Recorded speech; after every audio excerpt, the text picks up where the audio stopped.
오늘은 유대인의 왕 두 번째입니다. 유대인의 왕 첫 번째는 12월 25일 날 우리가 살펴보았습니다.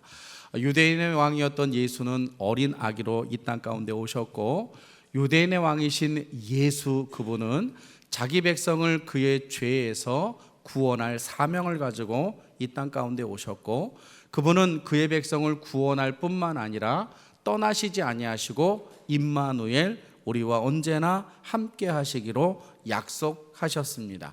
그런데 오늘 본문 37절을 보면 그의 머리 위에 유대인의 왕 예수라 쓴 죄패를 붙였다라고 하여 다시 유대인의 왕이 등장하지요. 이 유대인의 왕이신 예수가 자기 백성을 그들의 죄에서 구원하는 방법이 십자가의 방법이었습니다. 그래서 오늘 본문 마태복음 27장은 우리의 죄를 해결하신 예수 그리스도 유대인의 왕에 대하여 기록하고 있습니다.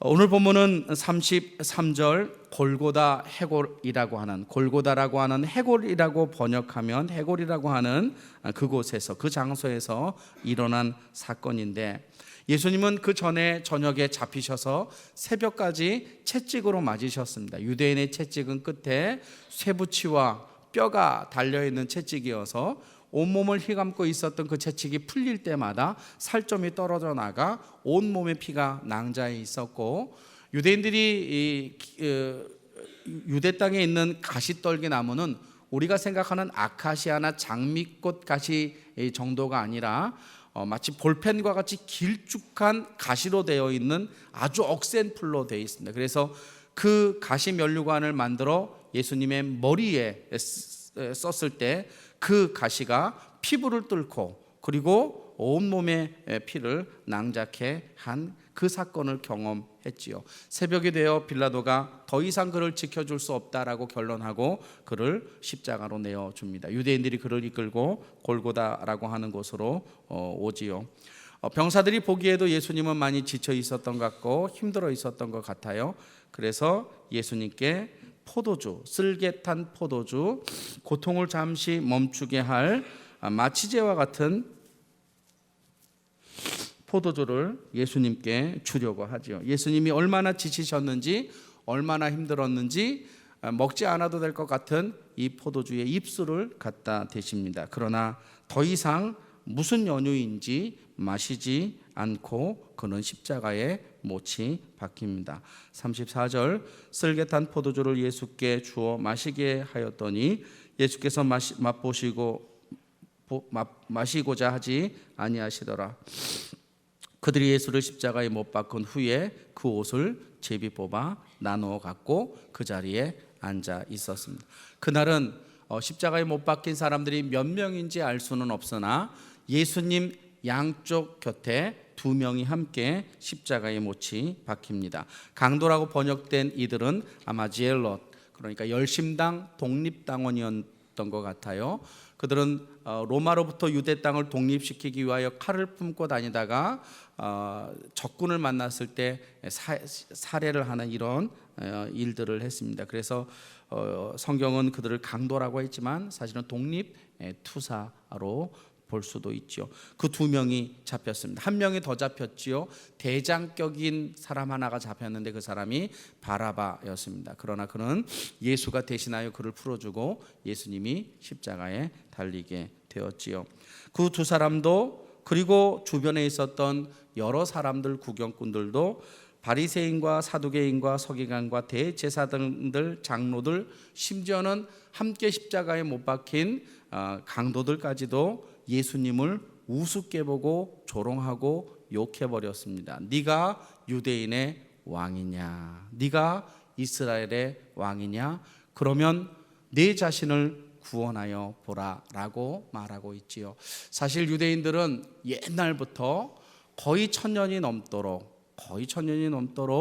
메시아를 기다리고 있었습니다. 유대 왕국 중에 아브라함부터 시작해서 예수님이 오시기까지 유대 민족 중에 가장 자랑하고 싶은 시대가 한 80년밖에 안 됩니다. 80년. 그 시대가 다윗 왕국 시대, 솔로몬 왕국 전반기 시대.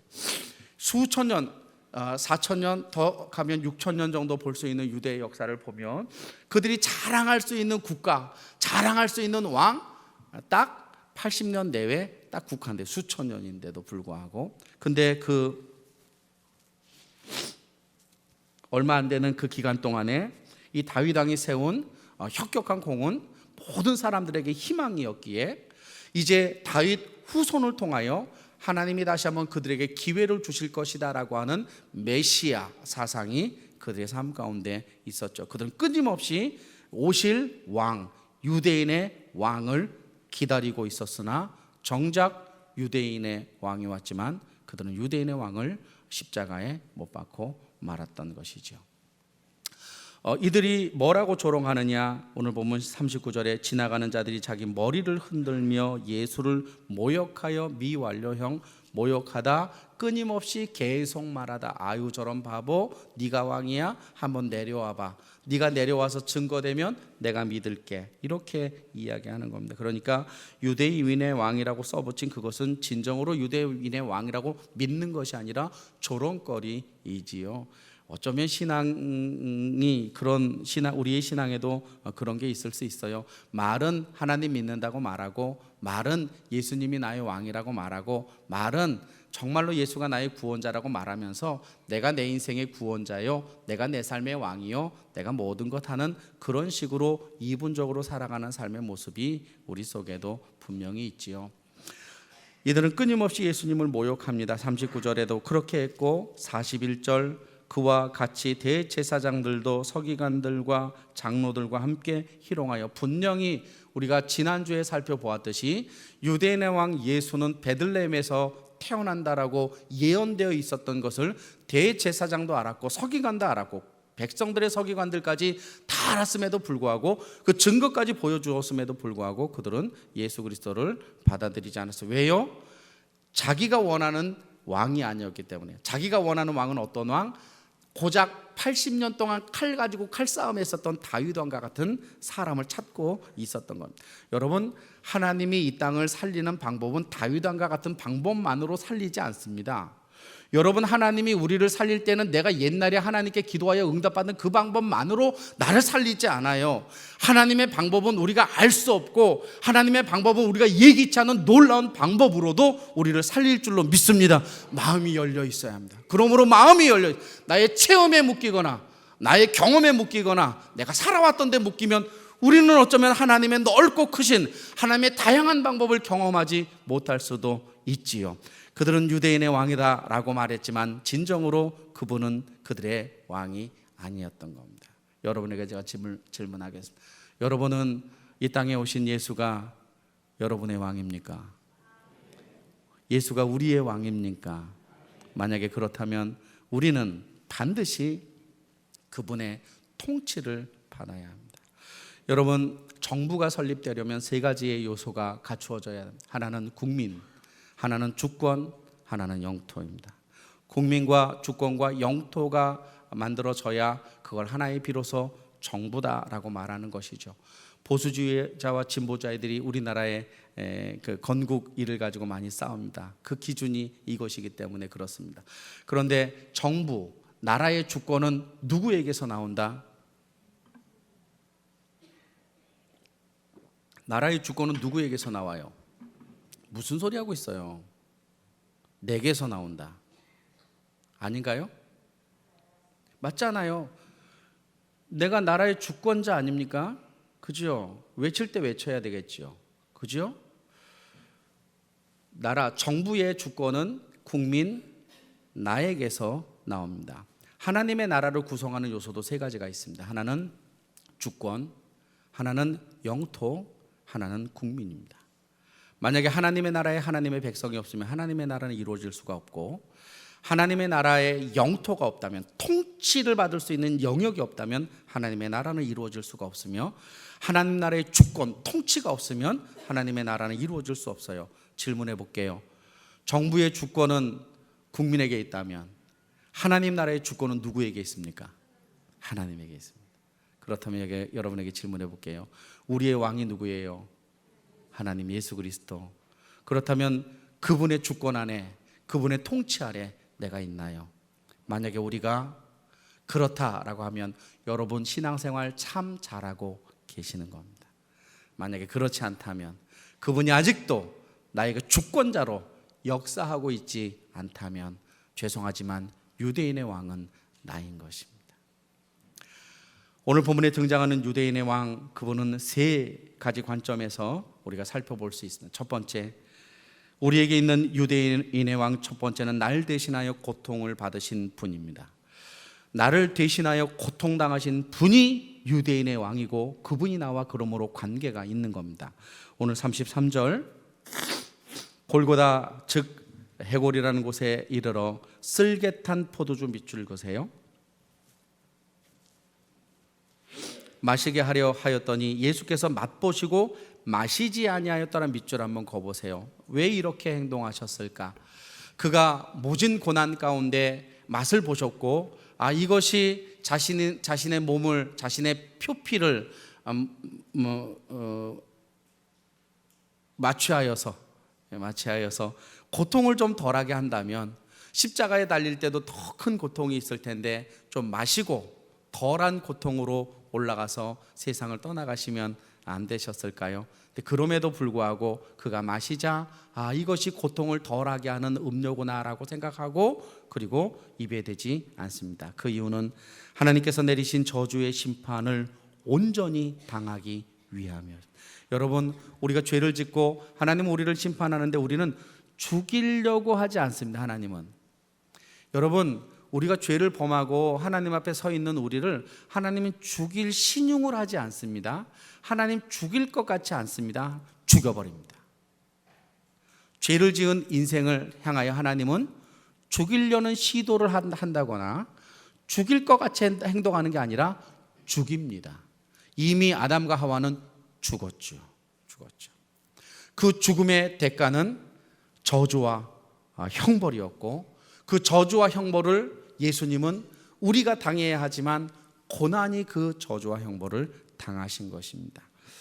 일본에서 6년 정도 선교사로 활동했었던 폴란드의 막시밀리안 볼베라고 하는 그 선교사가 있으십니다. 이분은 폴란드 사람인데 6년 동안 열심히 사역하고 그리고 고향 폴란드로 돌아갔어요. 근데 그때 마침 2차 세계대전이 터진 겁니다. 2차 세계대전이 터지고 유대인들을 숨겨주었다라는 이유 때문에 아우슈비츠 수용소에 감금되고 말았지요. 그 당시 아우슈비츠는 저도 한번 이렇게 가봤었습니다. 아주 비참하고 가자마자 느껴지는 것이 어떤 거냐면 쌀쌀한 가을날 비 내리는 을스년스러운 그런 날씨.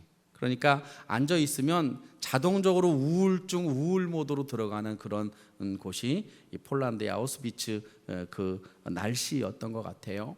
그 차가운 날씨 속에서 사람들은 견뎌내질 못했고 어떻게 해서든지 자기 고향으로 돌아가고 자기 집으로 돌아가기 위하여 아우슈비츠를 탈출했지요. 나치는 도망치는 한 사람의 목숨의 대가를 10명으로 환산하여 한 명이 도망가면 10명을 무작위로 착출하여서 그 자리에서 즉결 심판했습니다. 그런데 어느 날 콜베 이 신부님이 감금되어 있었던 어느 날 다시 한 명이 탈출하게 되었고 무작위로 10명이 뽑혀서 이제 죽음을 당하게 되었어요. 근데 유독히 그 중에 한 젊은 사람이 울부짖기 시작했습니다. 나는 죽어서는 안 된다고, 나는 자녀가 있다고, 나는 아내가 있다고, 나는 가정이 있다고 그가 울부짖기 시작했습니다. 많은 사람이 보고 있었지만 누구도 만류하는 사람이 없었습니다. 그런데 이 콜베 신부님이 갑자기 나치 앞에 나서서 이렇게 얘기했습니다. 내가 대신 죽겠습니다. 내가 대신 죽겠습니다. 그리고 콜베 선교사님이 대신 그를 하여 그가 이제 죽음을 언도받아 아사형을 언도받습니다. 그런데 이 젊은 친구에게 선물을 하나 줘요. 그 선물이 무엇이냐면 너는 돌아가라라고 하면서 밝은 웃음을 그에게 선사해 주었습니다. 이런 상황에 웃을 수 있을까요? 근데 그 밝은 웃음으로 그 사람을 돌려보냈습니다. 콜베 신부님은 아사 직전까지 갔던 것 같아요. 아사 언도를 받아서 아사로 죽어야 되는데 목숨이 질겼던 것 같아요. 질질질질 그 연명하고 있는데 나치는 그의 살에 독을 집어넣어서 그를 죽이고 말았습니다.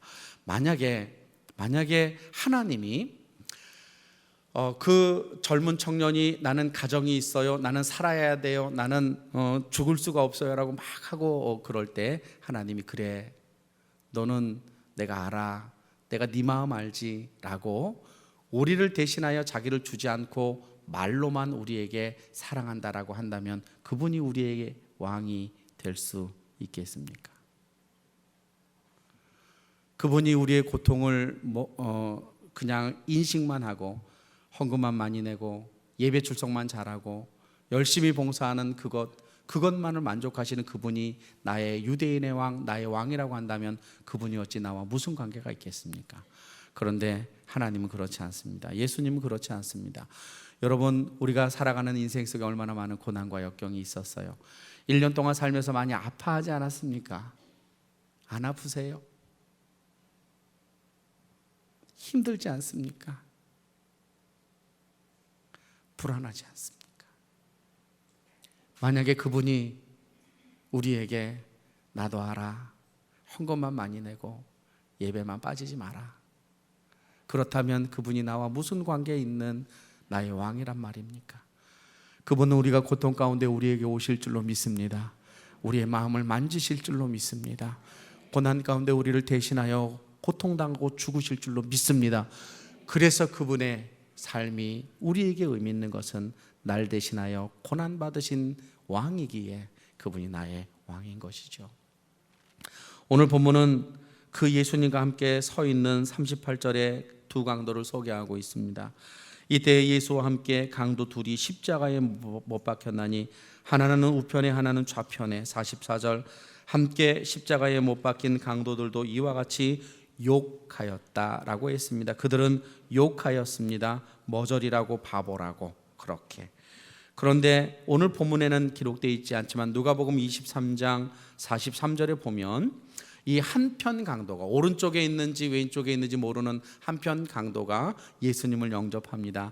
예수님, 만약에 당신이 낙원에 있을 때 나도 그곳에 같이 있으면 어떨까요? 당신 계신 곳에 나도 있게 해 주세요 라고 요청하지요. 예수님이 그 얘기를 듣고 43절, 누가복음 23장 43절에 내가 나와 함께 낙원에 있으리라 라고 선포하셨습니다. 여러분, 구원은 하나님의 은혜인 줄로 믿습니다. 그는 주를 위하여 아무것도 한 것이 없습니다. 저는 어렸을 때 그런 생각 좀 해봤어요. 이렇게 이제 고등학교 학생들이 이렇게 좀 있는데 그냥 마음껏 살다가 마음껏 연애하고 마음껏 술 퍼먹고 마음껏 그냥 이렇게 하다가 나중에 꼴까닥 하기 전에 예수 아멘 딱 하고 죽으면 얼마나 좋을까? 그런 생각 많이 해보았습니다. 그런데 인생을 살고 짧은 인생이지만 이렇게 살아오면서 그것이 얼마나 우매한 자의 삶인지, 내가 살아서 이 땅에서 천국을 누릴 수 있는 기회가 있는데 그 누릴 수 있는 기회를 오히려 죄악보다도 더 중요하게 생각하지 않았던 것이지요. 두 강도가 천국 갈 수 있었던 것, 두 강도가 주님의 나라에 갈 수 있었던 그것은 오직 믿음이었습니다. 여러분, 유대인의 왕 예수, 그분은 나에게 어떤 분이냐? 그분은 내게 구원의 길입니다. 그분만이 우리의 인생의 구원의 길인 줄로 믿습니다. 다른 데 가서 구원의 길을 찾지 마세요. 다른 데 가서 문제 해결의 길을 찾지 마세요. 불도인은 불교에 가서, 여러분 알라를 믿는 사람들 알라에 가서 당연히 구도의 길을 찾겠죠. 그러나 하나님을 믿는 사람들은 철저하게 하나님 앞에서 우리의 구원의 길을 찾고 그의 은혜를 경험하는 것 아니겠습니까? 예수님이 나사로가 죽고 난 뒤 사흘 만에 가셨어요. 그리고 나사로를 살려냈습니다. 나사로의 사건을 놓고 이렇게 얘기했어요. 나는 부활이요 생명이니 나를 믿는 자는 죽어도 살겠고 무릇 살아서 믿는 자는 영원히 죽지 아니하리라. 이것을 네가 믿느냐 물어보셨어요. 이것을 네가 믿느냐라고. 그 사람들은 믿었는지 어쩌는지 잘 모르겠지만 11장 40절에 예수께서 이르시되 내 말이 내가 믿으면 하나님의 영광을 보리라. 우리가 주를 믿을 때 하나님의 영광을 보게 될 줄로 믿습니다. 유대인의 왕 예수 그리스도, 그분을 부여잡고 살아가는 인생은 일어서게 될 줄로 믿습니다. 그분이 세우십니다. 그분을 붙잡고 살아가는 그 인생은 견뎌낼 수도 있음을 믿습니다. 견딜 수 있습니다. 그분을 붙잡고 살아가는 인생은 살게 될 줄로 믿습니다. 낭망하지 마십시오. 그분이 나의 왕이요, 그분이 우리의 왕인 것입니다. 따라서 그분은 우리의 유일한 구원의 길이요. 마지막으로 이 유대인의 왕이었던 예수는 우리에게 무엇을 가르쳐 주느냐? 마지막까지 하나님의 방법으로 살아야 할 것을 우리에게 가르쳐 주고 있습니다. 마지막까지 무슨 방법으로요? 하나님의 방법으로. 오늘 본문 38절을 다시 한번 보겠습니다. 이때 예수와 함께 강도 둘이 십자가에 못 박히니 하나는 우편에 하나는 좌편에 있더라. 지나가는 자들이 자기 머리를 흔들며 예수를 모욕했습니다. 왜 모욕했을까요? 십자가에 달리신 예수는 양쪽에 같이 달린 강도와 똑같이 취급받았던 겁니다. 그는 죄인이요, 그는 더 이상 십자가에서 아무런 능력을 발휘할 수 없는 인생 포기하고 인생에 실패한 존재로 그들은 생각했던 거죠. 너 옛날에 기적 많이 일으켰다며, 옛날에 무리로 걸었다며, 너는 산상수훈으로 여러 가지 것들을 가르쳤지만 이제는 끝이야. 너 십자가에 달렸네, 인생 끝났어 라고 희롱하기 시작합니다. 41절, 그와 같이 대제사장들도 서기관들과 장로들과 함께 희롱하였고, 조금 전에 읽었던 44절, 이와 같이 강도들도 욕하였는데, 그런데 그들의 고백 속에 예수님의 삶의 모습이 담겨있는 문자가 하나 들어가 있는 문장이, 그게 43절입니다. 43절, 그들이 희롱하면서, 그들이 욕하면서, 그들이 모욕하면서 예수를 어떤 분이다 라고 말하느냐? 그가 하나님을 신뢰한다 그랬습니다. 그가 하나님을 신뢰한다. 그들은 끊임없이 예수를 모욕하고 예수님의 십자가, 하나님의 십자가의 방법을 정말로 욕하고 이렇게 이야기했지만, 그러나 예수님이 그 십자가의 길을 걸어가는 그 모습을 바라보며, 야, 저 예수는 하나님을 진짜 신뢰하는구나. 곧 그 얘기는 뭐예요? 예수는 누구의 방법을 신뢰하고 살아가요? 하나님의 방법을. 그것이 십자가의 방법이든, 그것이 고난의 방법이든, 그것이 어떤 방법이든 간에 예수는 이미 하나님이 자신에게 주신 그 방법만을 가지고 살기로 결정하신 왕이었던 것입니다. 우리는 인생을 살면서 우리의 방법들이 참 많지요. 우리는 하나님을 믿으면서도 하나님의 방법을 신뢰하지 않을 때가 너무 많습니다. 어쩌면 기도한다고 되니, 너 지금 자녀를 위해서 몇 년 기도했는데 20년 기도했는데도 여전하지 않니라고 우리는 그렇게 조소할 때가 있지요. 여러분, 하나님의 방법은 우리의 일생 일대에 변화되지 않고 우리의 삶 가운데 흔들리지 않은 자까지도 바꿀 수 있는 능력임을 믿습니다. 하나님의 방법을 사모하고 하나님의 방법을 의지하는 예수 그리스도의 모습이 우리의 삶 가운데 주어져야 되지요. 많은 사람들이 그렇게 생각해요. 요단강 발로 밟아서 넘었다고. 무슨 강이 발로 밟아서 넘어? 내가 물 한번 밟아볼게, 갈라질까 많이 이야기합니다. 여러분, 여리고성이 무엇으로 무너졌어요? 사람들이 돌아가는 것으로. 여러분, 사람들이 뺑뺑뺑뺑 돈다고 여러분, 이 여리고성이 무너지나요? 천만의 말씀 만만의 콩떡이죠. 물고기 2마리, 보리떡 5개 가지고 어떻게 5,000명이 나눠 먹습니까? 그거는 말도 안 되는 이야기입니다. 조소하고 조롱하고 어쩌면 욕할 수도 있습니다. 기도하면 문제가 해결돼. 우리가 사람들에게 얘기하지만 너나 기도해, 미친 너나 기도해, 기도의 방법이 너의 삶을 바꾸느냐? 나는 안 믿는다, 내 주먹을 믿는다, 사람들이 많이 하지요. 여러분, 우리가 이 땅을 살아갈 때 하나님의 방법은 때로는 조롱당할 수 있습니다. 내가 지금 하고 있는 기도도, 내가 지금 예배드리고 있는 이 삶의 모습도 어쩌면 사람들이 나를 조롱하고 있을 수 있습니다. 그러나 그것이 진실임을 믿기를 축원합니다. 하나님의 방법이기에 능력이 있음을 믿기를 축원합니다. 하나님의 방법이 우리를 살리는 것. 예수 그리스도는 어떤 상황이 있을지라도, 자기 몸이 찢어져서 자기의 온몸에 피가 흐르더라도 그는 하나님을 신뢰하였더라. 유대인의 왕, 그분을 신뢰하는 자는 살게 될 줄로 믿습니다. 유대인의 왕, 그분을 왕으로 모신 자는 살게 될 줄로 믿습니다. 강영호 박사님이 계십니다. 그는 중학교 2학년 때 공놀이를 하다 눈에 공을 맞아서 실명됐죠. 귀한 아내를 만났고 공부를 했고, 그리고 미국에 들어가서 박사학위도 받고, 미국 정보의 차관까지 지냈던 사람입니다. 그분이 썼던 책들은 아주 유명해요. 명문가를 만드는 방법 뭐 이런 거라든지 이런 책들이 있습니다. 지금은 하나님 부르셔서 하늘나라에 가 계십니다. 그분이 젊었을 때 첫째 아들을 낳고 첫째 아들이 이제 밥을 먹을 때 아들이 기도했어요. 근데 큰 아들이 어릴 때 식사 기도를 하는데 이렇게 기도하더랍니다. 아버지가 맹인이라서 불쌍합니다. 그랬어요. 아버지가 맹인이라서 불쌍합니다. 내가 의사가 되어서 눈을 뜨게 해주세요. 이렇게 기도한 거예요. 그러니까 아버지가 그 기도를 듣고 넘어가도 되지만 아이가 안 되겠다. 내가 아이에게 무엇인가 가르쳐 줘야 되겠다 생각이 들어서 아이를 불렀습니다. 아들아, 내가 두 가지를 이해할게. 하나는 칭찬이고 하나는 야단이야. 하나는 아버지가 장님인 것 때문에 네가 의사가 된다라는 건 너무 좋은 생각인 것 같아. 두 번째, 내가 장님이라는 건 불쌍한 게 아니야. 내가 장님으로 있는 것은 결코 불쌍한 게 아니야. 시간이 흘렀어요. 이 아이들이 하버드 대학교 의과대학에 이제 입학 지원서를 냈습니다. 그리고 에세이를 쓰게 되었는데 그때 에세이의 제목이 당신 인생을 바꾼 사건을 쓰라. 이것이 인생 에세이 제목이었어요. 그가 에세이를 쓰면서 이렇게 쓰기 시작했습니다. 아버지가 맹인이다. 눈뜬 내가 아버지를 인도한다고 생각했다. 근데 아니었다. 눈 감은 아버지가 눈뜬 나를 인도해 주었다. 라고 학교에서 연락이 왔습니다.